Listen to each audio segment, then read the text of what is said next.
Hello, thanks for being in a new video. This time I have the review of the CMF Phone 1. Let's get started. Remember that this brand was born from nothing, so it is a sub-brand that is a bit more aimed at the mid-range, whereas Nothing wants to focus a bit more on higher-end devices. Still, the whole Nothing experience is carried over here, except for the glyph interface, which is one of the hallmarks of those devices. The Truth seems to me a very good competitor for the mid-range, so let's get to know it, but first its price. In Mexico, it has been launched at 5,599 pesos. That's more or less $300. This is for the addition of 128 gigabytes of storage with 8 gigabytes of RAM. However, the 256 gigabytes of storage edition is also available at a price of 6,299 pesos. Although just take it as a reference because the prices here are not the same as over there. Once we have known its price, we can have a little clearer reference of what we can get to find among its competitors, where curiously there is also the Nothing Phone 2A. In this case, Nothing bets on an online distribution, so you can buy it in its own Nothing store or also on Amazon or Mercado Libre. But finding it in physical stores may be a bit more complicated. That could be a small disadvantage if you're not too keen on shopping online. Let's start by talking about the design, in this case the front, where we will find reduced bezels especially on the sides and on the top. The bottom bezel is slightly thicker, though not by much difference. I think Nothing has done a good job in this aspect, although unfortunately it doesn't integrate Gorilla Glass or any special glass to protect this front. So in that aspect we could find a first weak point. On the right side will be placed the power button in a plastic frame. Although honestly for the matte finish gives it a good look. At the top is placed only a microphone, while on the left side are the volume buttons with a slight separation between them. And at the bottom is placed the SIM card tray, in which, by the way, you have the possibility to place a second nano SIM card or a micro SD card. In this part is also placed a microphone as well as the USB-C port and the speaker with a multi-perforated design. So far there are not too many surprises in the design, but the surprise comes on the back cover, where we will find multiple screws. In this case they are stainless steel screws. The cover is made of plastic and is interchangeable, although not like in the past when you removed the cover and even had access to the battery. So in this case, what you can change is simply the aesthetics. In this case, I have the black edition, but the green edition is also available, and there are orange and blue leatherette cases that can also give a different feel to the device. And it is a rather original idea, which is curious that it has been released in a mid-range device. Although obviously all these covers must be purchased separately, but as I say, the idea seems very original. In fact, in this back cover we will also find an area that unscrews. It seems to be a volume slider, which would be a very interesting idea that hopefully someone will take up. But it's not any buttons or anything to interact with the system. Just notice how it can be completely unscrewed to then screw on other accessories. So you could screw on accessories like straps or a fold-out stand so the device can stand upright. Or even card holder, and probably some other manufacturers might start developing accessories for this device if it becomes famous enough. So, as I say, the idea sounds good to me. It would have been nicer if the box included some accessories to screw on and customize our device. In this case, we find 8 millimeters thick, although if you have a cover with synthetic leather goes up to 9 millimeters. And the weight is 197 grams. Although the edition with synthetic leather rises to 202 grams. And finally, with respect to water resistance, it's IP level 52, so it's going to withstand simple splashes. You can't submerge it, which is to be expected in this price range. The display is another strong element of this device. It has a size of 6.67 inches with a traditional 20:9 ratio. The resolution is Full HD plus 2400 by 1080 pixels, reaching a density of 394. So the level of detail is fine. It is a screen that will show you sharp texts and has AMOLED technology, so it has very high contrasts. Also vivid colors and good viewing angles. In this case, it looks like a good screen without a doubt, and it's got a 120 Hz refresh rate. So it can indeed show you smooth movements, although it is not capable of automatic adjustment. So you as a user decide whether you want it to be at a high frequency or at a standard frequency. It would have been nice to have an automatic setting for better battery consumption. Nothing also communicates the touch sampling frequency, which goes up to 240 Hz. Something that's nice, though obviously not something super spectacular as we would find it in gamers' devices.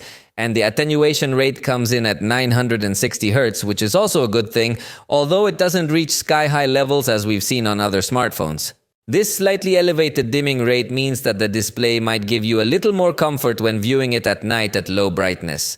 In fact, speaking of brightness with respect to minimum brightness, we're going to have a good experience. It gets down to very comfortable levels, especially in the evenings, and also in the accessibility options, we find the extra dimming option so you can go even lower. And with respect to the maximum brightness, it reaches up to 2000 nits when viewing HDR content, since it does support this standard. In fact, the camera of this device has XDR technology. So the photos you take with it can also be displayed through this screen with a lot of realism because some areas of the picture are going to be able to emit more light. It gives a very nice feeling compared to other devices in the range, which mostly don't integrate this technology. So the screen really gives you a good experience. Even if you look at it under the sunlight, you're going to have a good feeling. And it has two color calibration modes, one that's called active and one that's called standard. In both cases, you also have a slider for temperature or white balance, which you have to adjust manually because it doesn't have a natural tone mode. In short, it is a very good screen for this price range, possibly one of its strengths. In the sound, we will find only one speaker. This is something that, of course, we do not like so much, although in the price range, we can still come to accept it. However, more and more devices in this price range are starting to incorporate stereo sound. But despite not having stereo sound, I think the sound gets to a very high volume with a good enough quality. Although it seems to me that the low-mid frequencies predominate a bit, but in general we can say that it is an acceptable sound for the price range, although it would have been much better to have stereo sound. But let's listen to a small test, although remember that it is not the same to listen to it live.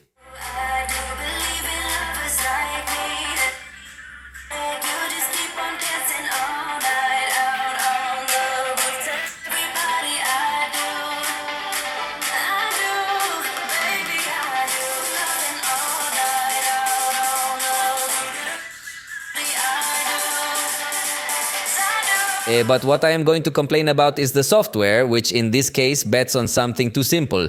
So simple that it has no equalizer, no Dolby Atmos, and no other settings that we could find in other devices to improve our sound experience. It only brings an enhanced audio option, which supposedly will elevate the experience a bit when connecting external devices. In fact, it has no headphone jack, and that I think is one of its main disadvantages in this price range. So you will have to use wireless headphones or headphones through the USB-C port. But the most normal will be to use wireless headphones, where there is good news because it does support LDIC. It also supports aptX, and it also supports LHDC in its version 3. So we have support for high-resolution audio in compatible headphones. We'll find two built-in microphones here, one on the top and one on the bottom. So we have stereo sound when recording videos. Let's listen to a test of the voice. Esta es una prueba de audio grabada con los micrófonos integrados del CMF Phone 1. Next, we'll look at the video recorded with this device in a much noisier environment to analyze the behavior of the microphones.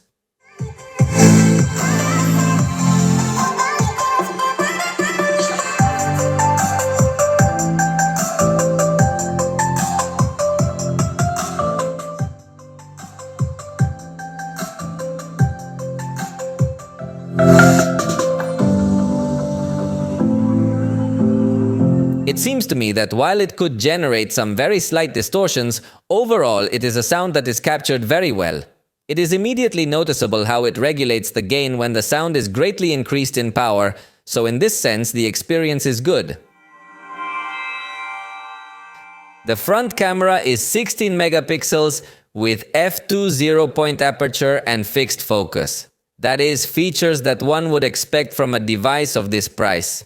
In this case, note that you can double press the power button to access the camera with good speed. Even if your device is locked, it's also going to work this gesture. So it's very convenient because if you're in some other app and suddenly you want to take a picture with speed, you do this gesture and that's it.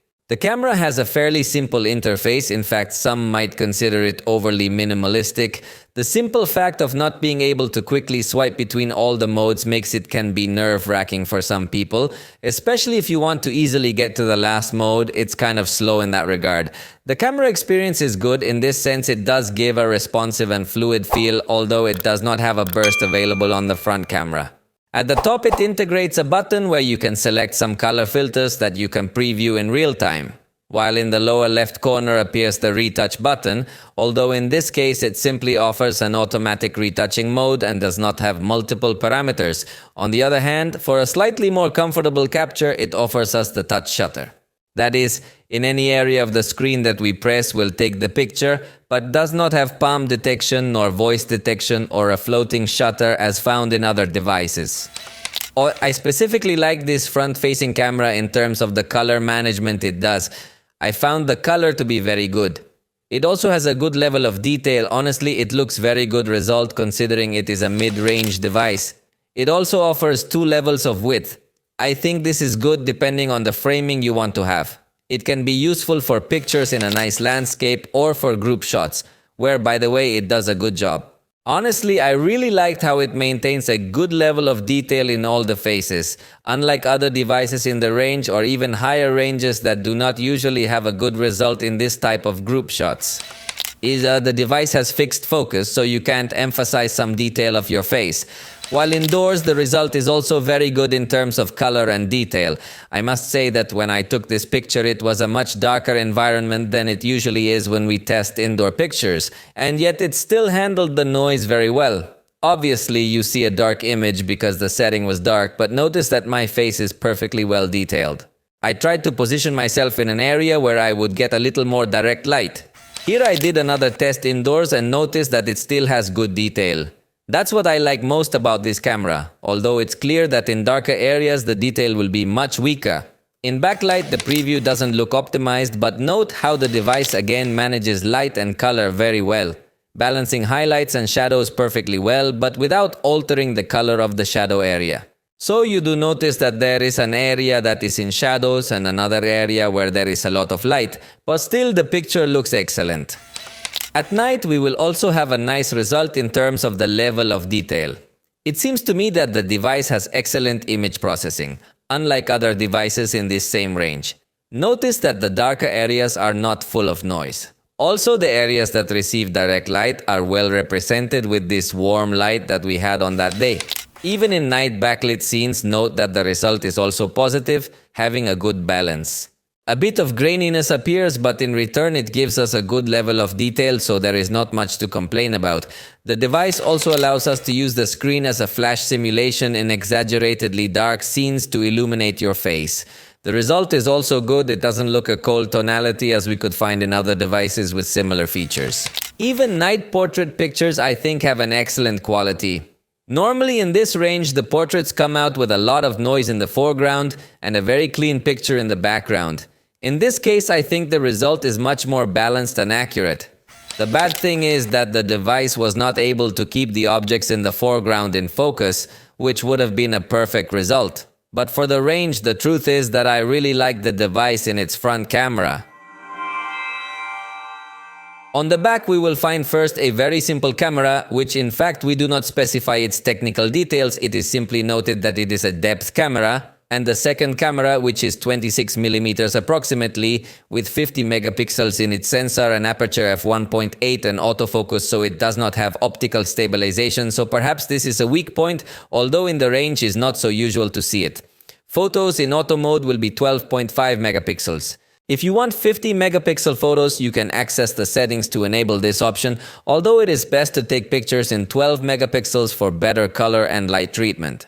In fact, speaking of image processing, it is interesting that in this case, nothing shares with CMF this technology called True Lens Engine, which will allow us to process in a very natural way the photos, although if you prefer a little more intense tones, you can access the vivid mode, which will give you that kind of results. In this case, we are going to test everything with the natural mode. As usual, the camera has a little bit of a delay, but in our capture speed test trying to capture number 3, we noticed that it has a kind of buffer that anticipates even the shutter moment. So in a way, I think it might be easy to capture the exact moment if you're not very fast. We will also find available a burst of up to 20 photographs, which as you can see takes a little more than a quarter of a second to start. And there is little space between one photograph and another, which is a good thing, but having the limit of 20, you can't really have too much range. If you tap anywhere on the screen, you can adjust focus and exposure, and if you want, you can access the additional list of modes to access the expert mode, which will allow us to have control of exposure compensation, also ISO, which can go up to 6400, shutter speed, which goes up to 32 seconds, white balance, focus, and even allows us to capture raw photos, something that in this price range is not so common. Note that it also has QR code recognition and does so with very good speed, and is also capable of detecting documents so that through a button you can apply a kind of automatic cropping. Although it is a simple scanner that does not have color optimizer, nor the ability to add more pages. The 50 megapixel mode seems to be well exploited. It has a good detail when trying to zoom in to apply a crop, then it manages to maintain a good quality, although in some areas the sharpness looks a little exaggerated, but in this range, honestly, we cannot get so demanding.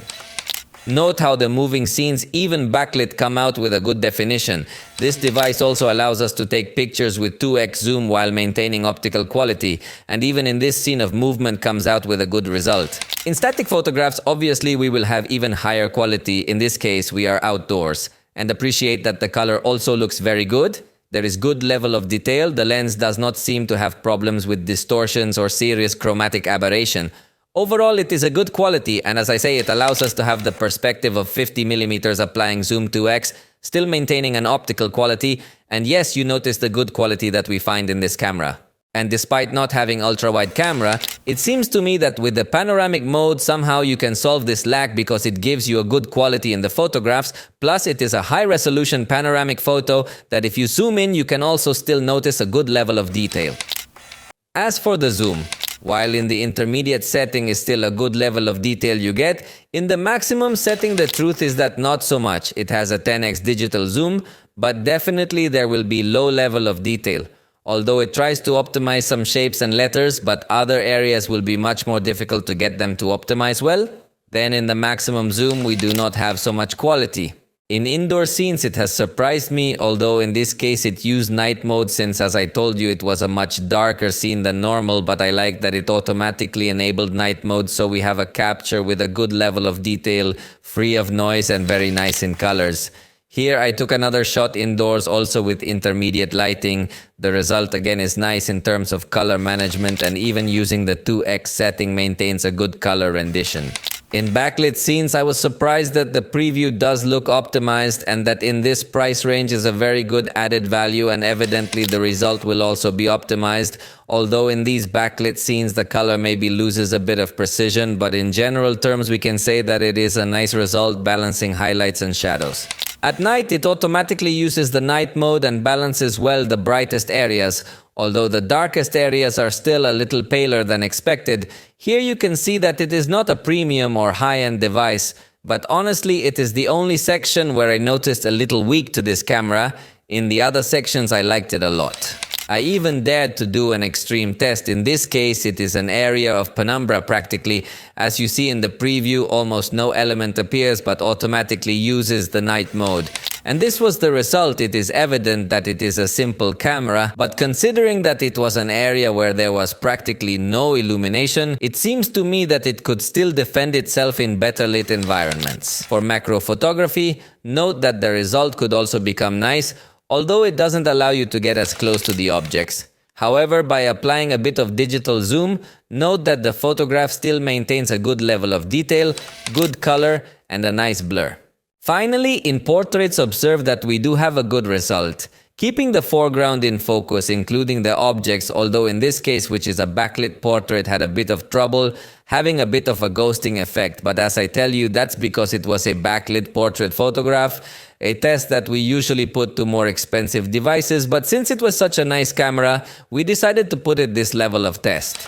And something important is that it also lets you take portraits with telephoto perspective with a few millimeters, although it's not such a detailed picture, but if you're going to use it for social media, I think the result could still look good. In video recording, the good news is that we have available the 4K resolution at 30 frames per second with the rear camera. If we start the video recording, you will notice that a button appears to pause and resume, also another button to take pictures while we are recording, and the zoom control is also available in this part. Although it is curious that you have to hold down for a moment before the slider appears, because if you want to slide immediately, notice that they do not react. Also note that it does not allow us to turn on the flashlight while we are recording, and also does not let us rotate to the front camera unless we stop our video recording. Evidently, the fact that it supports 4K video recording is an advantage in this price range, so the result looks very detailed and nice, although it is not free of noise even in well-lit scenarios, so it is not an expert in video recording, but I insist that in this price range it is going to give us a very good quality, exposure and focus are perceived stable. It does not seem that the white balance is constantly changing, so the result is fine. Indoors with intermediate lighting, the result still looks very good. We don't see noise, we see good color saturation, although in this case we do see that the white balance could start to get a bit more confused. Meanwhile, indoors with much lower lighting, I think it will appear a little more noise, but still controls this very well.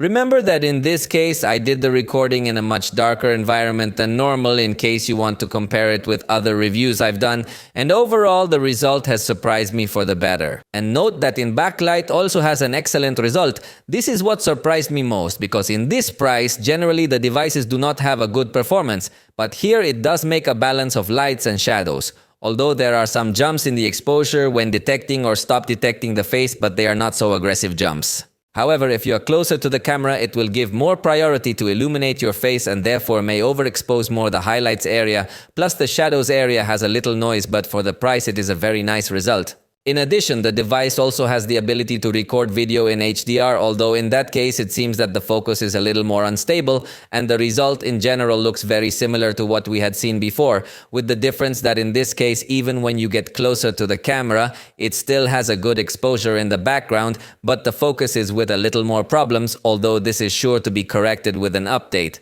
At night, we will notice that it is where it costs much more, which is natural in a device of this price. There is more noise present, it is not able to balance well the brightest areas, but even in the darkest areas there are moments where it exposes it well, and other moments where the noise is revealed with greater intensity.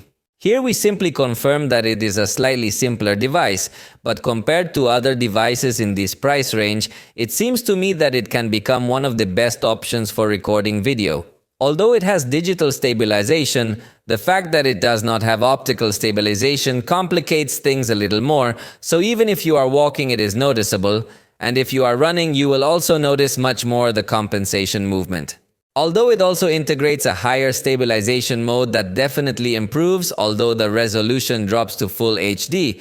But even when you're walking, I think it does give you a much more attractive result in terms of stabilization, so you can also record with this mode a lot of action scenes.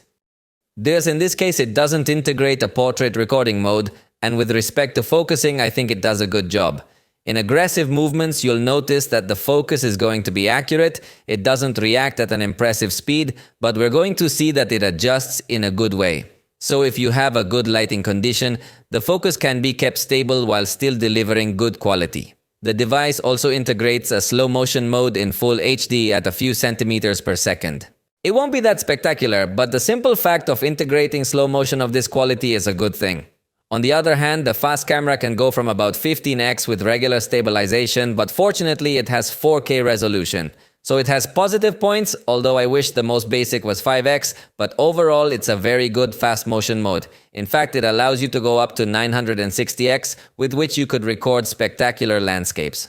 In this case, look at the result we had at an intermediate speed. The truth is that I really liked the result, and as I said, being in 4K, you can enjoy it with even higher quality.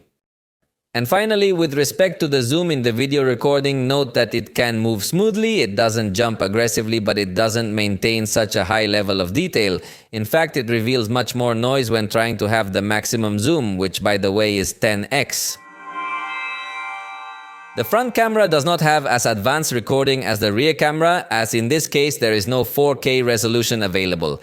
However, even in backlit scenarios, it still has a salvageable performance. It is not excellent, but for the price range, there are several areas that other devices would show very overexposed. In this case, it only shows overexposed areas with much higher illumination.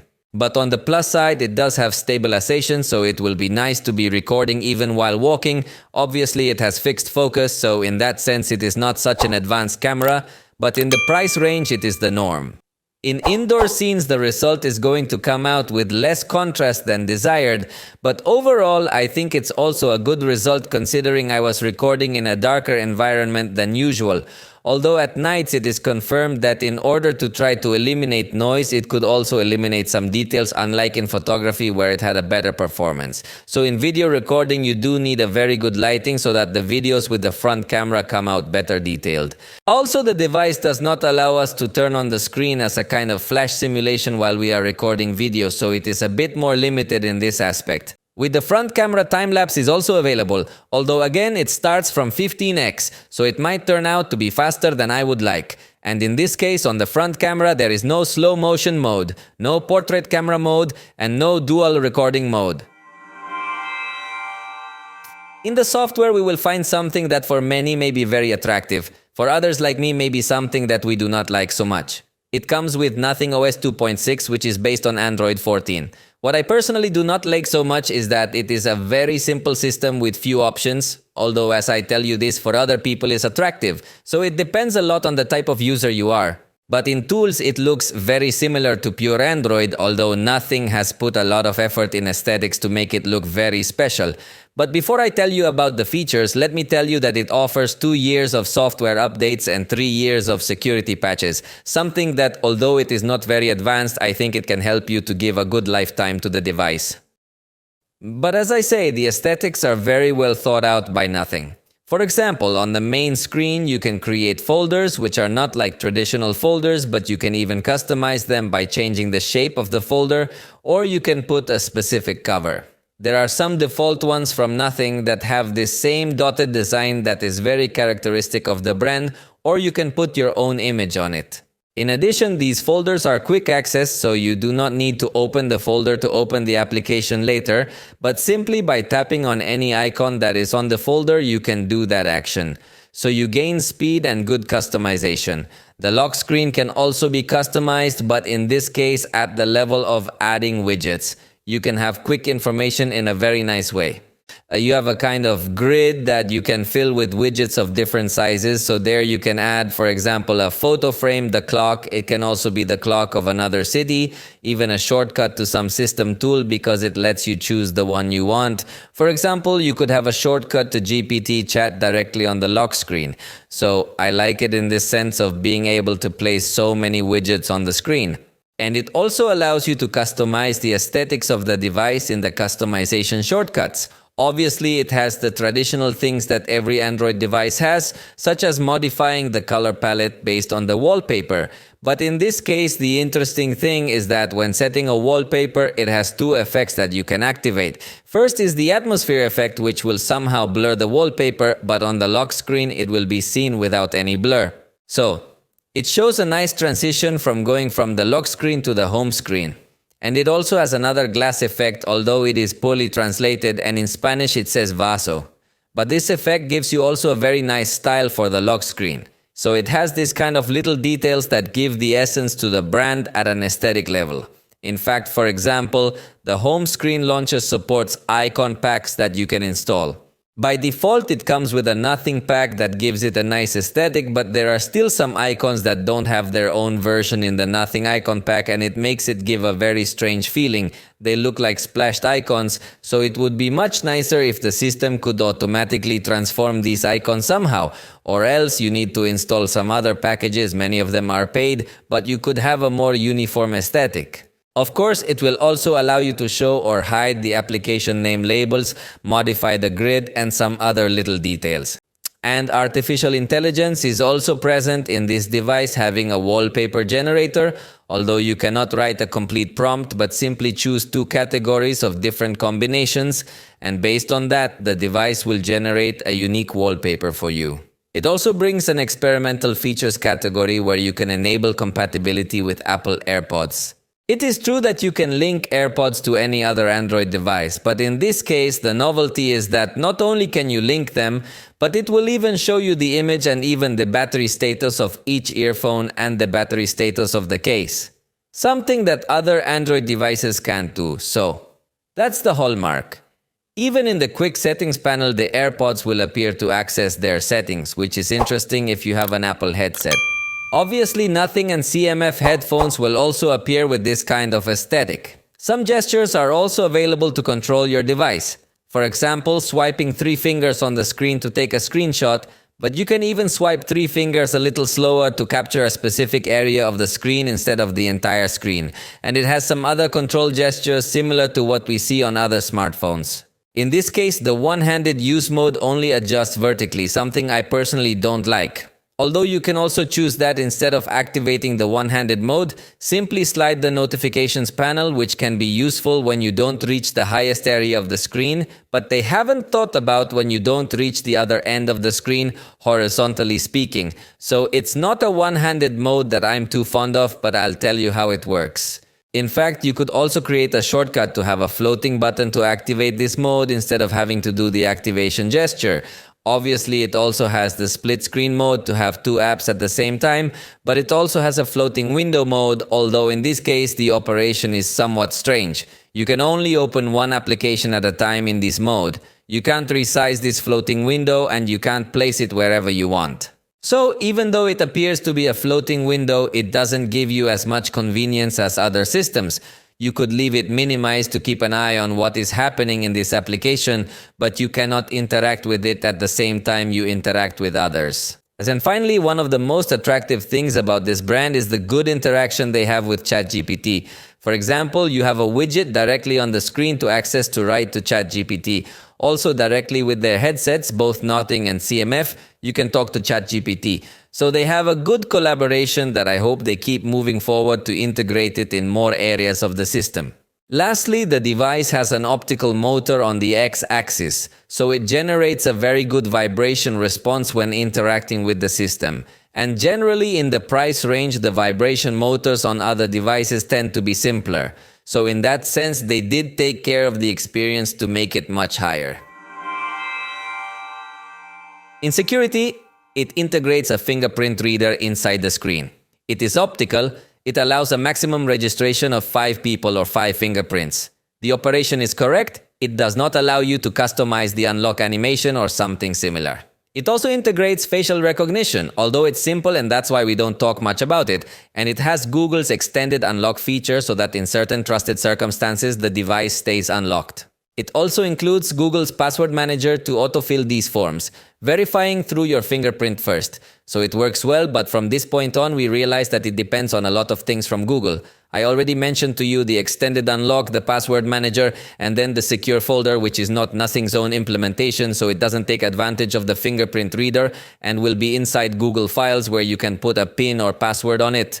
But as I tell you, you don't have this full system experience. In fact, also in Google Photos, we would find another kind of secure folder, but here is an issue where Nothing still has a good field of improvement. In fact, these are all the tools that we find, unlike other manufacturers that integrate many more security and privacy options. So the experience here is quite simple. The battery is 5,000 milliampere hours. And based on the tests we did, the battery life is in the average of devices with this same battery capacity, so it's not something surprising.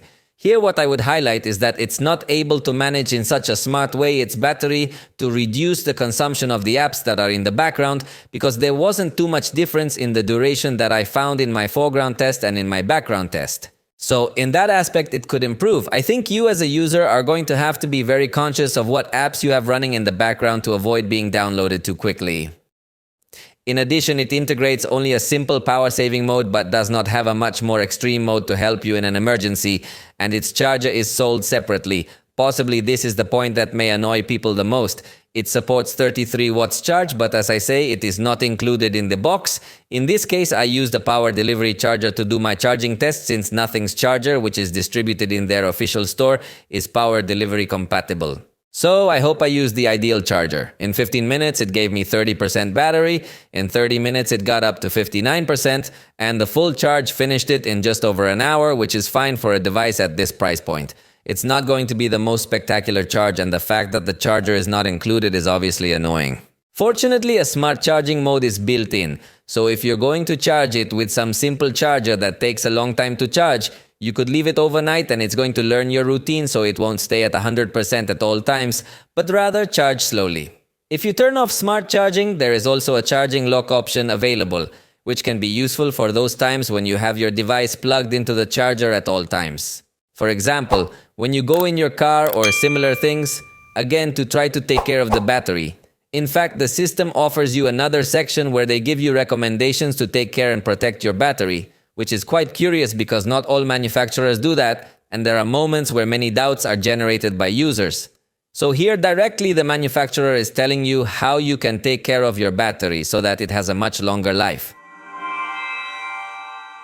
This device has 5G as connectivity, which is very good because in the price range there are still some alternatives with 4G and others with 5G. Only in this case you cannot select how applications will access the internet. So if by mistake in your home Wi-Fi was disabled and you were happy watching YouTube videos, you can get a bad surprise. Also, it doesn't support eSIM, so if you're someone who likes to travel a lot, you're going to have to constantly buy physical SIM cards. It supports Wi-Fi 6, so it offers good download speeds. In this sense, it does give a very high experience compared to what we find in its price range. And it also supports Bluetooth 5.3, although it doesn't have NFC, and that could be a major absence. If you are already used to paying with your cell phone, here you will not have that option. It also doesn't have FM radio, although it does have OTG to connect accessories via the USB-C port, but you have to turn this option on. It is also capable of projecting its screen, although it does so only in mirror format without anything advanced and obviously cannot project via cable. It is compatible with Android Auto, and as for sensors, there is good news because it integrates accelerometer, geomagnetic field, gyroscope, orientation sensor, obviously light sensor, and the proximity sensor is completely physical, something we all appreciate. Nothing's ecosystem is growing lately, especially under the CMF brand, where they have already introduced smartwatches, headphones, and also under the Nothing brand there are other headphones. However, there is no such advanced interaction yet between all devices, so in various aspects of ecosystem it still relies on Google technologies such as Google FastPay, QuickShare, and others. Nothing also does not yet have its own cloud or its own application for managing home devices. In this sense, it is a brand that is still at a very early stage and in fact does not seem to have intentions to create its own ecosystem, but in many respects will continue to rely on Google. Let's go to our performance test. This device incorporates the MediaTek Dimensity 7300 processor, a considerably good chip for this price range. Also integrates 8 GB of RAM that I think come to complement the experience very well.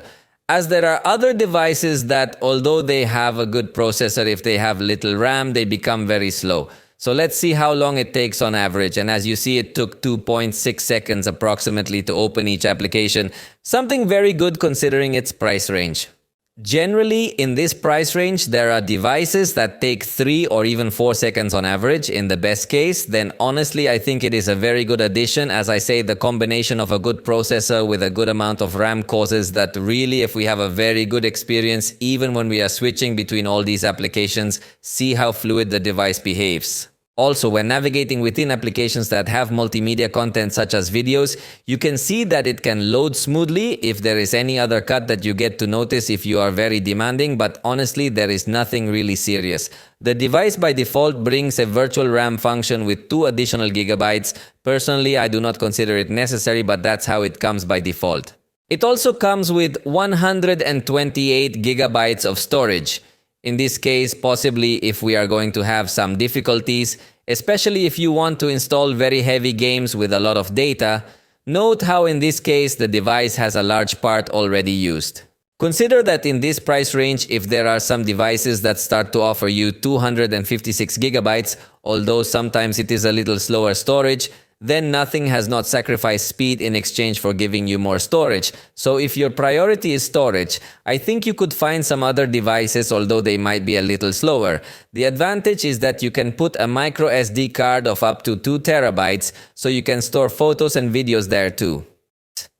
And since this device can record video in 4K, we'll test in that resolution, although in the price range we usually test with full HD video. So let's see how long it takes. Remember, it's a video with a total duration of 1 minute, using videos recorded with this device. And that's it, it took 42 seconds, which considering the price range and considering it was a 4K video, that's a good time.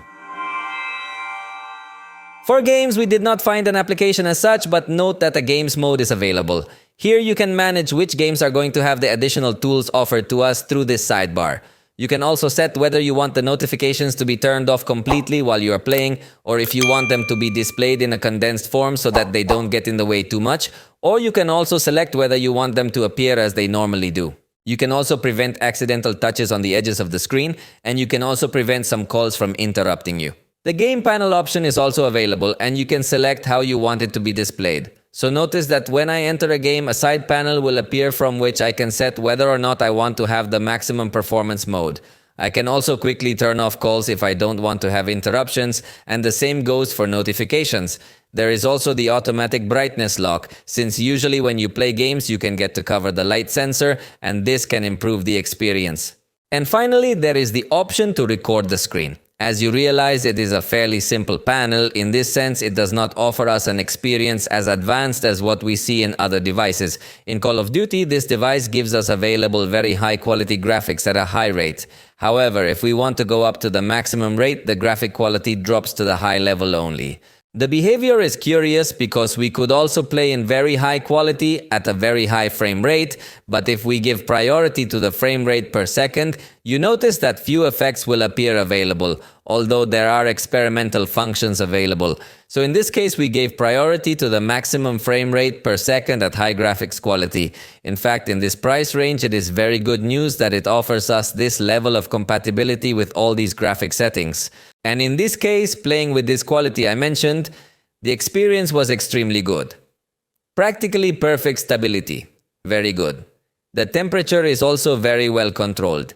In general, the processor performs well in this type of content. Although the screen recording is only in HD, but it does go at 60 frames per second. So sacrifice resolution in exchange for a good refresh rate if you want to make gameplays. Overall, as I say, the device performs well in this game. In Legends, we changed the automatic setting to a medium quality setting at 60 frames per second according to the price of this device. And again, the device gave us sky-high performance. It didn't even overheat. It controlled its temperature very well. So even recording the screen, this device didn't suffer at all. Although I tell you, we put a test according to its price. Obviously, if you play with a little higher graphic qualities, it may start to present a little more complications. Honestly though, from what we can see, the processor is very good. In the case of SpongeBob, it defaults the resolution and quality to medium. What we only did was to go up to 60 frames per second to put a test according to the price. And again, it was a very good result.